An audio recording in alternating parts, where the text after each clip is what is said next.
kadang-kadang kita suka kita suka kemakan sama statement-statement yang sebenarnya nggak benar gitu ya. Kayak kita bilang nggak apa-apa kok khawatir, manusiawi. Sebenarnya ya bisa dipahami kata-kata itu datang dari mana, tetapi bukan berarti it's okay kalau kita khawatir. Sebenarnya enggak, it's not okay. Kitab dengan jelas Tuhan ngomong kata jangan khawatir itu banyak banget, jangan takut itu banyak banget. Karena itu berlawanan banget sama apa yang Tuhan mau, ya, yang namanya iman. Ya. Kenapa? Karena akar dosa itu adalah tidak percaya. Kita lihat ketika manusia jatuh dalam dosa, ada akar sebelum. Jadi sebelum dia jatuh dalam dosa, sebelum dia tidak taat sama Tuhan, ada satu hal yang bikin dia jatuh, yaitu nggak percaya. Ya, bahwa perkataan Tuhan lah yang harusnya menjadi perenungan, menjadi sebuah hal yang paling penting buat manusia, ya, Taman Eden. Tapi saat itu manusia lebih memilih untuk percaya sama iblis. Akhirnya dia memakan buah itu, akhirnya dosa masuk ke dunia. Jadi kenapa Tuhan bilang jangan takut, coba deh, banyakkan mana kata jangan takut sama jangan berdosa? Coba teman-teman boleh hitung. Ya, kata-kata jangan takut, jangan berdosa lebih banyak mana? Kalau secara sederhana saya lihat Yesus nggak terlalu banyak ngomong jangan berdosa. Dia cuman ya walaupun ada beberapa kata yang memang tidak secara jelas ngomong jangan berdosa, tapi ada yang misalnya kalau kamu mengingini ya cungkillah matamu, ya itu mungkin Tuhan mau bilang juga jangan berdosa, tetapi Tuhan nggak fokus sama itu, karena that's not the real problem. Karena dosa itu dikalahkan sama Yesus. Dosa itu dikalahkan. Kuasa dosa telah dikalahkan. Tapi masalahnya manusia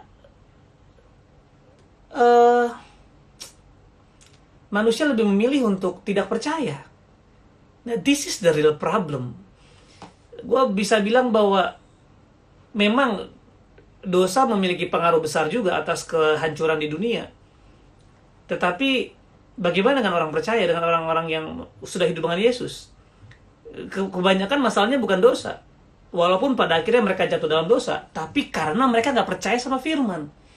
Mereka nggak percaya sama Tuhan. Mereka nggak percaya dengan perkataan Tuhan yang mengatakan bahwa kamu telah dikuduskan, kamu telah dibenarkan, bahwa everything will be okay, jangan takut, carilah kerajaan Allah terlebih dahulu, maka semua akan ditambahkan. Bahwa kamu akan melewati lembah kekelaman, tapi aku akan menyertai engkau, tongkatku, gadaku, ya. Tapi kita nggak percaya. Kita lebih memilih, enggak Tuhan. Kayaknya enggak Tuhan. Ini situasi terlalu sulit. Untuk Tuhan bekerja, kayaknya enggak Tuhan. Kenapa? Karena inilah the root of sin is unbelief. Akar dosa adalah tidak percaya. Kenapa itu takut? Kenapa kita takut? Karena nggak percaya. Ya, jadi gue setuju waktu itu Echa Sumantri bikin bikin live Instagram bagus banget. Dia bilang banyak orang Kristen bilang nggak apa-apa khawatir, maklum manusia. No, tapi dia bilang enggak, itu nggak alkitabiah, dan saya setuju banget. Tuhan bilang jangan takut, jangan khawatir, karena it's killing you, it's killing your faith. Ya, Tuhan berikan kita iman supaya kita bisa belajar, ya, supaya kita bisa hidup dalam tuntunannya, supaya kita bisa hidup dalam damai sejahtera karena iman, bukan karena melihat, ya, bukan karena merasa. Jadi hari ini kalau lu nanya, Kak, lu nggak ngerti apa yang gue alamin, memang gue nggak ngerti, dan gue yakin kalau gue jadi lu, gue juga mungkin nggak mampu. Sama juga kalau lu jadi gue juga, lu nggak mungkin mampu. We all have struggles in life. Tapi what do you want to believe? Apa yang lu mau percaya? Lu mau percaya keadaan lu mau percaya debt collector yang lagi datang, lu mau percaya kayak gue sekarang, surat dari apartemen masuk lah, ya, dia bilang kalau kamu nggak ini nggak itu nanti ada ini. Nggak, jujur itu takut loh, ya, menakutkan.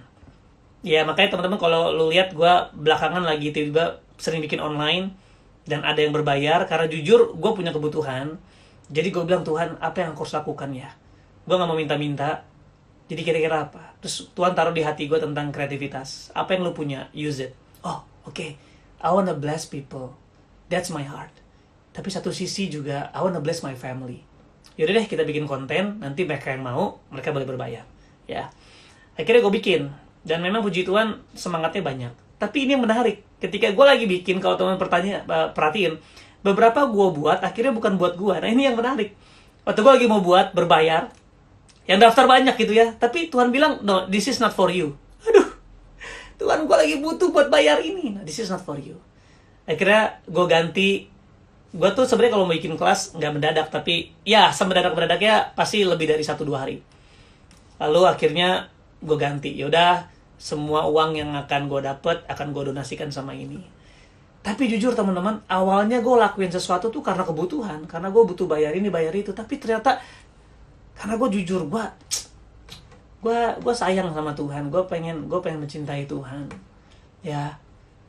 Tiba-tiba dalam prosesnya Tuhan geser bahwa Dit, kasih buat ini, kasih buat itu. Dan jujur teman-teman, di situ ketika gue memberi, waduh, rasanya kayak itu ya yang Alkitab bilang, kamu miskin tapi memperkaya banyak orang.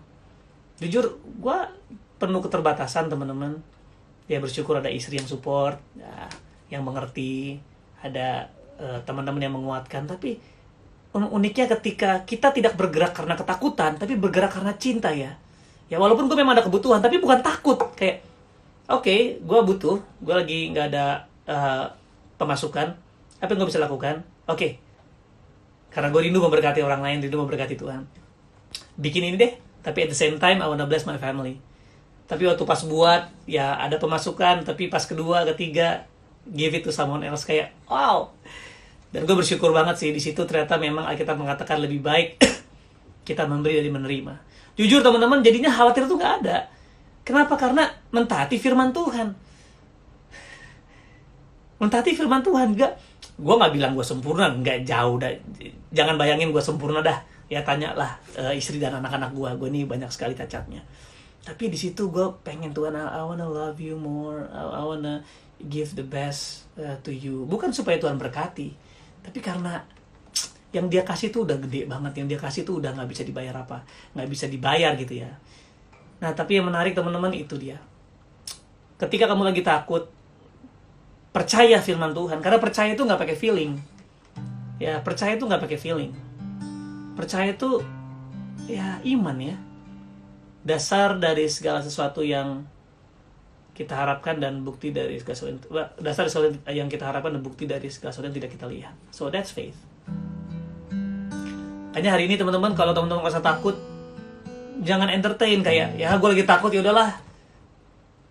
Ya kamu entertain itu, terus akhirnya membuat keputusan karena ketakutan, membuat jadinya ribut sama bonyok, ribut sama teman, ribut sama banyak hal. Akhirnya kamu mati di situ, mati from the inside. Nah jadi jangan khawatir. Kak gimana caranya? Ya biar izinkan kekhawatiran itu sebatas perasaan. Tapi putuskan untuk kamu percaya. Jujur takut kayak, gue kayak ngerasa kayak bukan takut kayak, gue nggak yakin sih nih gitu. Tapi itu perasaan. Tapi gue memilih gue percaya. Yakin gak yakin bodo amat. Tapi gue memilih untuk percaya. Ya itu kenapa tadi ayat yang aku share sama teman-teman tadi ada di Habakuk ya. Ya bahwa sekalipun ini gak bertumbuh, sekalipun gak berbuah, aku akan tetap memuji Tuhan. Nah jadi ada kata sekalipun. Jadi sekalipun kita takut, ya kita tetap percaya. Yang udah nikah ngerti kali ya. Walaupun gue gak yakin, tapi gue tetap mau mengasihi. Walaupun gue gak yakin dia berubah, tapi gue akan tetap bertahan, gue akan tetap mengasihi. Ya, jadi teman-teman, kalau kita gak mau takut, ya percaya firman Tuhan, baca firman Tuhan. Nah gimana lu mau percaya kalau kita gak pernah baca? Gimana kita mau percaya kalau kita cuma dengar khotbahnya orang lain? Makanya di masa-masa ini, jangan lewatkan waktumu untuk intim sama Tuhan, dekat sama Tuhan, renungin firman-Nya, perkatakan firman-Nya sampai hati lu setuju. Ya karena kadang-kadang ketika pikiran kita nggak setuju, hati bisa duluan setuju loh. Ketika kita baca firman Tuhan, ya sekalipun tidak berbunga, sekalipun tidak berbuah, ya tapi aku tetap memuji Tuhan. Di pikiran nggak percaya, tapi kadang-kadang hati kita bisa percaya dulu. Ya pikiran kayaknya nggak connect, nggak make sense, tapi hati kita sepakat. Nah makanya masukin terus firman Tuhan. Jadi jangan, oh kapan ini selesai, kapan ini ngapain sih? Ya, ketika ini semua selesai, kamu nggak hidup juga. Makanya pastiin ketika lagi masa-masa ini kamu belajar percaya, belajar beriman, belajar bersyukur, supaya ketika masa-masa ini lewat, kita udah naik level. Karena gue yakin banget God is preparing you for the next battle. He is preparing us for the... Oke, gue ngomong gini deh. Dia sedang mempersiapkan kita ke battle kita yang sesungguhnya. Coronavirus is not your real battle. Sekali lagi, coronavirus is not your real battle. Ya, it's one of our battle. Bahkan beberapa keluarga kita ada yang meninggal, tapi sesungguhnya that is not our real battle. Battle kita nanti. Ada sesungguhnya battle yang Tuhan lagi mau kasih. Dan battle itu justru yang akan membuat kita mengalami terobosan. Battle ini akan membuat kita naik level lebih lagi, akan membuat kita mengalami. Ya Mazmur 37 bilang, jangan marah kalau orang fasik itu berhasil. Jangan marah. Ya karena kita lihat sektor-sektor hotel tutup dan sebagainya. Orang pusing. Kenapa? Karena disinilah Tuhan kasih lihat bahwa sia-sia kamu membangunnya kalau bukan Tuhan yang bangun. Sia-sia kamu berjaga-jaga kalau bukan Tuhan yang mengawal kota. Sia-sia kamu bangun pagi-pagi kerja kalau bukan, ya karena Tuhan memberikan kepada yang dicintainya ketika dia lagi tidur. Nah, belajar hari ini untuk beristirahat di dalam Tuhan. Artinya apa sih? Jadikan Tuhan sandaran kita, jadikan Tuhan segalanya, jadikan Tuhan dasar, jadikan dia segalanya. Segalanya. Bukan perantara, oke, aku mau mencintai Tuhan supaya dapat jodoh. Aku mau mencintai Tuhan supaya aku diberkati. Aku mau mencintai Tuhan supaya hidupku damai sejahtera. No, bukan. Jangan gunakan Tuhan untuk sesuatu. Ya, tetapi jadikan Tuhan itu ujung segalanya. Gak hanya ujung, jadikan dia alasan, jadikan dia hari ini untuk menuntunmu, alasan kamu hidup. Jadikan juga Tuhan sebagai tujuan hidup. Gue yakin banget. Alkitab mengatakan dia seperti pohon yang ditanam di tepi aliran sungai yang akan berbuah setiap musim. Bukan hanya pada musimnya, tapi in every season dia akan bertumbuh.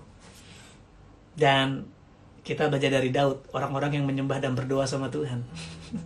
Jujur di sini khotbah nggak ngaruh guys.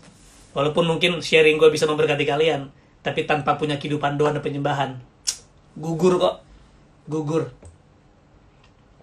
Karena Tuhan pengen kita mengalami sendiri, kita mengalami firman Tuhan itu benar-benar kita makan, kita kunyah, kita alami, dan akhirnya menjadi personal revelation. Dan kamu akan kuat. Kamu akan kuat, teman-teman. Ya. Jadi hari ini mari kita sembah Tuhan, kita berdoa bukan seperti orang yang, ya nggak apa-apa berdoa dalam ketakutan, misalnya berdoa bukan dalam ketakutan, dalam perasaan yang takut, tapi berdoanya dalam iman, dengan iman. Jadi bukan Tuhan tolong kapan ini berlalu, enggak. Tuhan jujur aku nggak tahu kapan ini berlalu, aku nggak ngerti apa yang akan terjadi, bahkan rasanya pun aku tidak percaya. Tapi hari ini firman Tuhan mengatakan bahwa Engkaulah kota bentengku Tuhan. Walaupun musuh menyerang aku, mereka akan tergelincir. Walaupun aku takut, tapi aku percaya Tuhan bahwa Tuhan akan membawa aku melaluinya. Ya, walaupun bapakku, ibuku meninggalkan aku, tapi Tuhan menyambut aku. Jadi katakan tapi kepada setiap kekhawatiranmu. Jangan gini, ya gue percaya sih, tapi lah jangan. Biar izinkan takut jadi bait pertamamu, tapi jangan jadikan takut jadi akhirnya. Ya jadikan apa, gue nggak tahu, tapi ini tiba-tiba aja. Jadikan refnya tuh adalah iman. Jadi misalnya kayak hari ini aku takut Tuhan, hari ini aku ngerasa aku sendiri, hari ini aku ngerasa nggak berdaya, hari ini aku ngerasa nggak tahu mau ngapain, tapi aku percaya bahwa Tuhan sanggup, aku percaya bahwa Tuhan ada, aku percaya bahwa Tuhan akan mengangkat aku percaya. Terakhir dia bilang gini, kalaupun Tuhan gak angkat aku, kalaupun Tuhan tidak selamatkan aku tetap memilih percaya karena hidupku sudah jadi milik Tuhan. Gua yakin 100% hidup lu akan berbeda. Karena seringkali Tuhan gak tertarik merubah keadaan lu. Tuhan nggak tertarik mengubah keadaan. Lihat murid-murid Tuhan Yesus ya, ya jauh dari apa yang kita pernah bayangin. Bukan berarti dia nggak bisa kaya loh, tapi keinginannya sudah mati begitu. Itu sampah, kata Paulus. Gua tahu apa itu kekayaan, gua tahu apa itu berkelimpahan, gua tahu apa kekurangan, tapi aku belajar mencukupkan diriku. I learned the secret to live in every season, dia bilang. Adalah apa? I learned to be content whatever the situation. Aku belajar mencukupkan diriku dalam segala keadaan. Gila banget. Jadi kita harus punya ini, teman-teman. Kita harus punya ini. Ya, jangan sampai, ya emang lu akhirnya selamat gak kena virus corona, tapi juga akhirnya lu gak selamat dari ketakutan. Ya, gue lebih prefer gue gak mau ngomong gitu sih. Tapi lebih baik kita di padang gurun bersama dengan Yesus daripada kita di taman yang indah tapi gak ada Yesus di situ. Jadi ya lebih baik kita sakit tapi kita bersama dengan Yesus, ya, daripada kita nggak sakit tapi Yesus nggak ada. Ya, jadi it's not about hidup atau mati, tapi tentang di mana Tuhan di hidup kita. Gue inget ceritanya Yohanes Pembaptis. Gila loh, Yohanes Pembaptis itu dipersiapkan Tuhan untuk mempersiapkan jalan bagi Yesus. 33,5 tahun ya, 30 tahun lah. Bahkan ketika Yohanes Pembaptis di dalam kandungan Elizabeth, ketika Maria datang, dia bisa merasakan hadirat Tuhan, hadirat Yesus datang, dan dia melompat dalam rahimnya. Artinya Yohanes Pembaptis tahu banget, ya, sadar banget Yesus walaupun dia nggak lihat. Makanya ketika dia sedang membaptis, lalu Yesus datang, dia bilang, inilah yang akan datang. Aku membaptis dengan air, dia akan membaptis dengan api. Yohanes Pembaptis tahu persis Yesus itu siapa. Tapi tahu nggak? Di Matius 11 ketika Yohanes Pembaptis di penjara, apa yang dia bilang sama murid-muridnya? Pergi dong, coba tanya sama dia, apakah betul dia Mesias atau gua harus tunggu yang lain? Imannya gugur. Ya, kenapa imannya gugur? Karena Yohanes Pembaptis fokus sama penjaranya. Pengalamannya dengan Tuhan gila banget. Dia membaptis Yesus, bayangin loh, kita cuma berdoa dalam nama Yesus, dia baptis Yesus, gila ya, ya. Ketika dia baptis Yesus, dia lihat itu surga, langit terbuka, dan Roh Kudus turun seperti burung merpati, dan suara Bapa diperdengarkan. Ya, ketritunggalan Allah kita dinyatakan di situ, dan Yohanes Pembaptis menyaksikan. Pengalamannya dahsyat. Tapi masalahnya bukan pengalaman yang bikin kita kuat, tetapi di mana fokus kita hari ini. Lu boleh pengalaman pernah ke surga, pernah neraka, pernah ke Taman Lawang, pernah ke Taman Puring, bodo amat, ya. Tetapi di mana fokus lu hari ini? Mau lu udah pernah mengalami Tuhan dahsyat, ya itu good. Jadikan itu momenmu. Tapi kalau hari ini kamu khawatir, pengalamanmu percuma. Mau pernah sembuhin orang sakit, mau berkhotbah ribuan orang rebah, jutaan orang disembuhkan, diselamatkan gara-gara apa yang kamu lakukan. Tapi kalau hari ini kita khawatir, ya Alkitab bilang, apa gunanya kita memperoleh seluruh dunia, tapi kamu kehilangan jiwamu. But you lose your own soul. Nah, my question is, where are you right now? Lu di mana sekarang? Lu di mana? Ya memang sih lu dulu mengalami Tuhan dahsyat. Lu mengalami kehebatan-kehebatan Tuhan. Lu mengalami perjumpaan dengan Tuhan. Men, syukuri itu. Tapi pertanyaannya, lu di mana hari ini? Ya Lukas 8:18. Ketika Tuhan datang, dia mencari apakah dia mendapatkan iman. Where is your faith now? Pengalaman lu gak berharga kalau hari ini kita khawatir, apalagi kecewa sama Tuhan.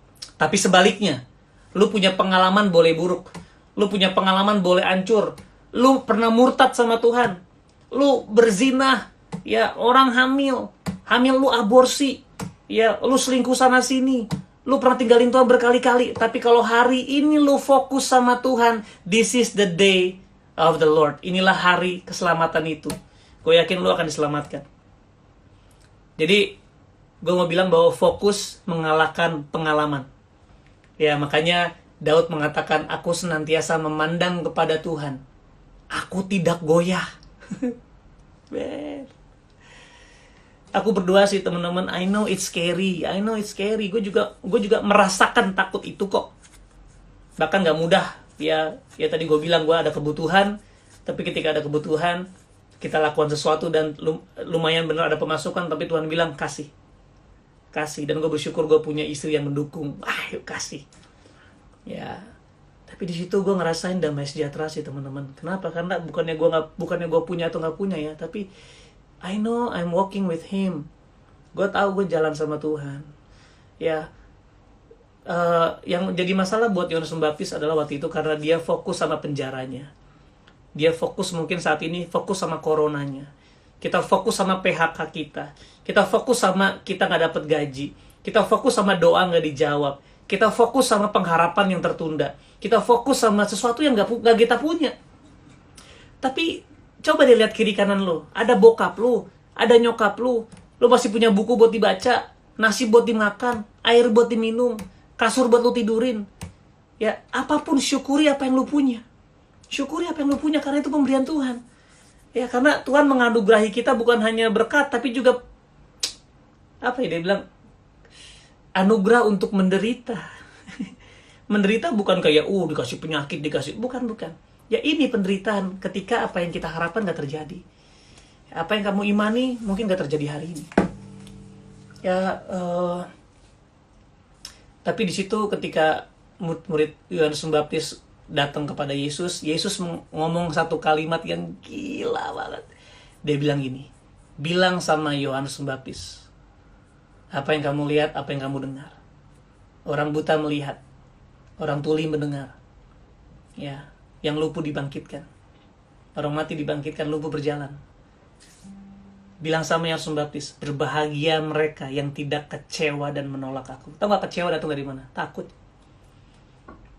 Ya, jadi Yesus nggak bilang gini, oh tunggu ya, aku akan keluarkan kamu dari penjara. Bilang sama Yohanes Pembaptis, aku betul lo Mesias. Yesus nggak takut ditolak loh. Yesus nggak kekurangan jiwa. Tapi Yesus ngomong Tuhan Yesus ngomong gini, bilang sama Yohanes Pembaptis, kalau kamu lagi di penjara, jangan fokus sama penjaramu, tapi lihat di luar sana, aku masih melakukan pekerjaanku. Lihat, syukuri dengan apa yang terjadi. Syukuri kalau orang diberkati. Syukuri kalau orang sembuh. Syukuri kalau mereka bisa makan. Jadi stop fokus sama hidupmu. Stop fokus dengan apa yang mungkin Tuhan belum kerjakan, yang Tuhan lagi sedang kerjakan tapi kamu gak bisa lihat. Stop fokus on yourself. Makanya lihat di luar. Lihat berita-berita, wih orang sembuh, bersyukur. Orang dapat bantuan, bersyukur. Jangan, kok dia sembuh, aku tidak. Kok dia diberkati, aku tidak. Ya, kok orang tuanya akhirnya bisa, kok aku tidak. Kok dia bisa malah naik pangkat, aku malah dipecat. Tuhan mau bilang, this is not about you. It's about God's will. Ini tentang kehendak Tuhan yang mau dinyatakan. Terserah mau kapan. Ya kalaupun kelihatannya nggak dilakukan, tapi nggak mungkin. Tuhan selalu melaksanakan kehendaknya.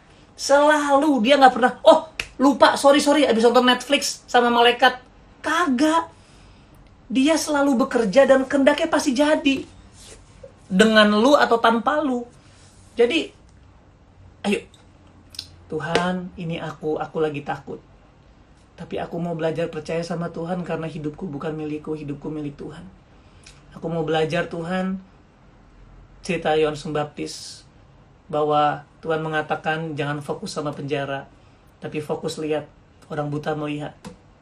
Kadang-kadang terobosanmu terjadi ketika kamu syukuri apa yang Tuhan lakukan kepada orang lain. Bisa jadi, ini teori bukan kebenaran, bisa jadi breakthrough akan terjadi ketika kamu mensyukuri apa yang terjadi sama orang lain. Dan kamu bilang, Tuhan, aku belum mengalami nih, tapi aku bersyukur karena dia mengalami. Tuhan, terima kasih. Bukan malah, kok dia sih bukan aku? Ya, kok dia bisa nikah ya? Aku enggak. No. Syukuri apa yang Tuhan lagi lakukan. Lu alamin atau tidak. Amin, teman-teman. Makanya, kita selalu punya alasan buat sembah Tuhan. Kita selalu punya alasan buat penyembah Tuhan. Kalaupun sesuatu belum terjadi hari ini, tapi ingat 2000 tahun lalu, sesuatu terjadi. Ketika Yesus mati di kayu salib, hari dia bangkit mengalahkan maut. Gak hanya mengalahkan maut, dia memberikan kehidupan kepada kita. Zoe, bahkan hidup yang berkelimpahan di dalam sini melalui iman. Ya please, jangan takut. Sorry, gue gak ngerti lagi cara ngomongnya, tapi jangan takut. Yesus juga gak punya penjelasan kok. Jangan takut, jangan khawatir. Ya, 5 roti 2 ikan bisa kasih makan 5.000 orang, bisa kasih makan 4.000 orang, nyisa lagi. Ya, kalau burung pipit aja aku pelihara. Kalau kata Pastor Geren, goceng dapat 3, apalagi lu. Lu ditebus pakai darahnya, semahal itu. Masa lu pikir dia nggak akan pedulikan hidupmu? Dia peduli sama hidupmu. Ya, dia peduli sama hidupmu. Oke, kalau lu mau rekam ini. Ya, ingat kata-kata ini. Tuhan peduli sama hidup lo. Tapi mungkin lu yang nggak peduli dengan kehendak Tuhan. This is the problem. Ya, ini masalahnya. Kita terlalu pengen diperduliin, tapi lu pernah peduliin gak sih hatinya Tuhan? Atau gak usah gitu deh, lu bersyukur gak sih Tuhan udah mati buat lu? Lu bersyukur gak sih bahwa dia bangkit? Dia kejar lagi Petrus, itu melambangkan bahwa Tuhan akan selalu kejar lu. Dia gak ingat-ingat kesalahan lu, lu bersyukuri itu gak? Atau kita gak, it's about me. Kita akan mati guys kalau kita punya mental kayak gitu. Ya, udah lah, ngomong mulu, yuk let's worship. We worship you, we give thanks to you Lord. Kami bersyukur buat kebaikan-Mu di hidup kami. Sebab kasih-Mu lebih baik dari hidup. It's about you Lord, it's about you Lord, it's about you Lord. Teman-teman, kalau kamu takut berlutut sama Tuhan, hari ini di tempatmu berada berlutut. Berlutut sama dia, bilang Tuhan terima kasih buat kasih-Mu. Ampuni aku kalau aku khawatir, aku terlalu sombong, mengatakan bahwa aku lebih ngerti dari Tuhan. Ampuni kami Tuhan. Kami tahu bahwa pengampunan Tuhan pasti ada bagi kami. Nah, teman-teman, ambil waktu yuk. Kita ambil waktu pribadi berdoa sama Tuhan. Ingat, engkau boleh mengawali dengan ketakutan, tapi akhiri dengan iman. Tuhan, terima kasih Tuhan buat hidupku. Terima kasih buat kebaikan-Mu Tuhan. Aku tahu apa yang kualami, it's real Lord. Aku tahu apa yang kualami itu tidak mudah, tapi aku percaya Tuhan bahwa Engkau sanggup. Bahkan Engkau sanggup melakukan jauh lebih banyak daripada yang pernah kami minta, kami doakan, kami pikirkan. Aku yakin bahwa Tuhan sedang bekerja, Tuhan sudah bekerja, dan Tuhan selalu bekerja. Tuhan, hari ini berikan kami iman untuk melihat wajah-Mu.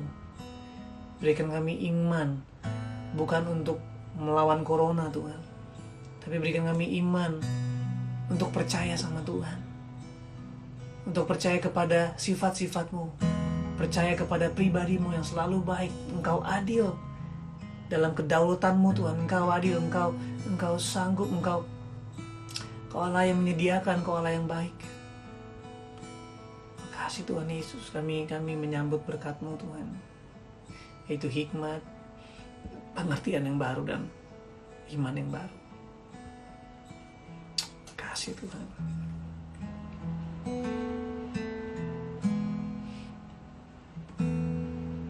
Kasih Yesus.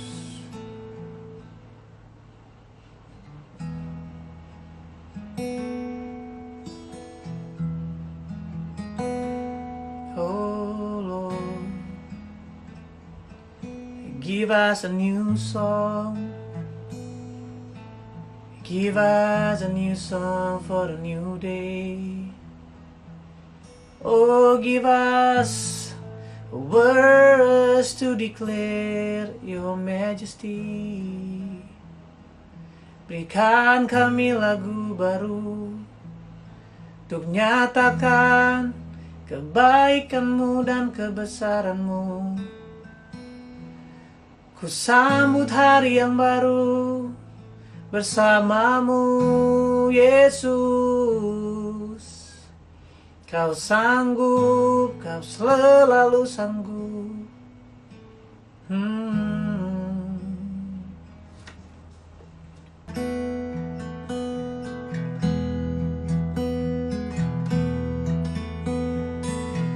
Tuhan, terima kasih buat malam hari ini. Aku berdoa buat teman-temanku, keluargaku Tuhan, yang hari ini berdoa dan menyembah bersama.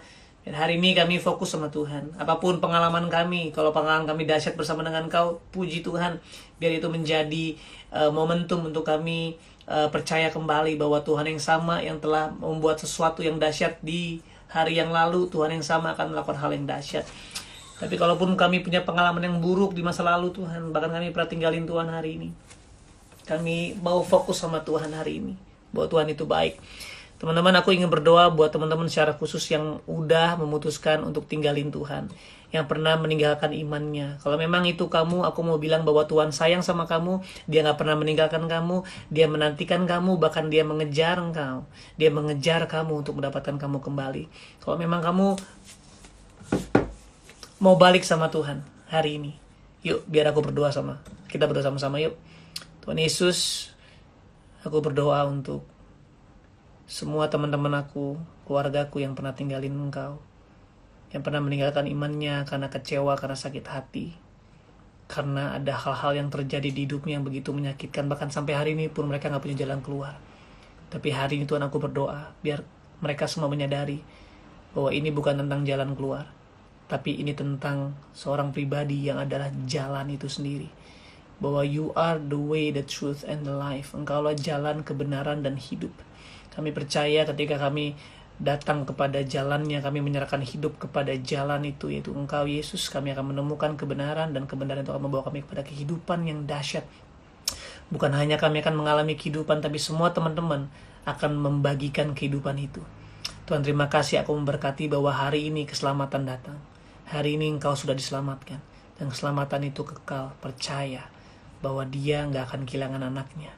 Ketika kita kembali menyerahkan hidup, dia berperkara, dia akan lakukan hal yang dahsyat. Tuhan, aku berdoa supaya imannya teguh dan terus bisa berjalan dengan Tuhan. Terima kasih Tuhan Yesus. Dan buat kami semua hari ini Tuhan, yang mungkin khawatir, yang mungkin takut, biar itu sekedar jadi perasaan, tapi tidak mendominasi kami. Tapi keputusan kami hari ini, kami mau percaya dan beriman. Terima kasih Tuhan, sebab Engkau layak untuk kami percayai. Engkau layak untuk kami berharap. Sebab Engkaulah Tuhan Raja kami. Kalau Bapa, Engkau sahabat kami. Terima kasih Tuhan Yesus. Hanya di dalam satu nama, nama yang kami muliakan, nama yang menjadi alasan kami hidup, nama yang dimana ada janji. Ketika kita berdoa di dalam nama ini, Engkau akan memberikannya. Bapak, terima kasih. Di dalam nama Yesus Kristus kami telah berdoa dan mengucap syukur. Dan semua yang percaya sama-sama katakan amin. God bless you teman-teman. Ya, keep praying and keep worshiping. Jangan khawatir. Jangan khawatir.